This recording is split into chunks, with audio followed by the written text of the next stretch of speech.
All right, thank you, Allie. Well, it's hard to resist all the sugary treats around the office or the house for Halloween. Plus, more parents are becoming concerned about waste and organic or sustainable treats.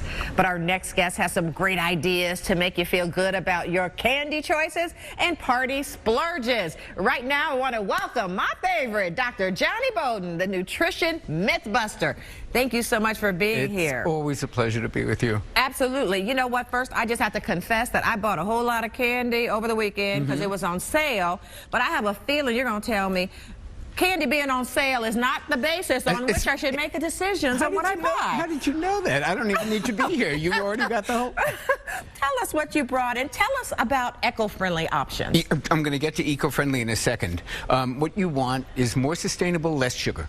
Okay. So those are the two S's you got to remember, sustainable and sugar. Okay. But I like to, Mona, I think it's more than just about Halloween. It's really about how to get kids to start to think of sweet, delicious things that aren't what we all know as Halloween candy. Like, right. The worst of all would be candy corn. It's nothing but high fructose corn syrup and colors.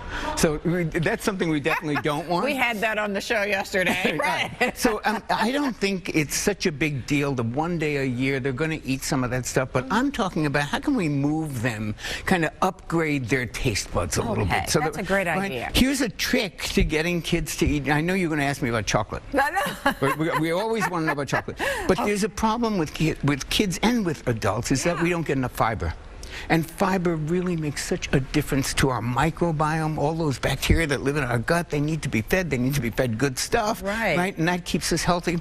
How do you get your kid to eat fiber? We were talking about this offline, right? Yes. It's almost impossible because all right, I want you to taste this. Okay. All right, I brought this. We talked about this off the air, and she didn't taste it beforehand. So this is going to be a real reaction, folks, right? It really will be. All right. Okay. Take a taste. It looks sort of like chocolate frosting, like pudding, right? Uh-oh. You know what it tastes like? What? Chocolate ice cream. Okay, I'll take that. My point is, it may not be Ben & Jerry's, but your kid will eat that. Your kid will eat it. And you can put that on bananas and they'll eat it. And you can put it on apples and they'll eat it. And you can leave it in the refrigerator and say, take a spoon anytime you want. You know what's in that? What's in there? Fiber. The best fiber in the world. Bar gum fiber. It's sun fiber, regular grill. Either one of these are great. And garbanzo beans.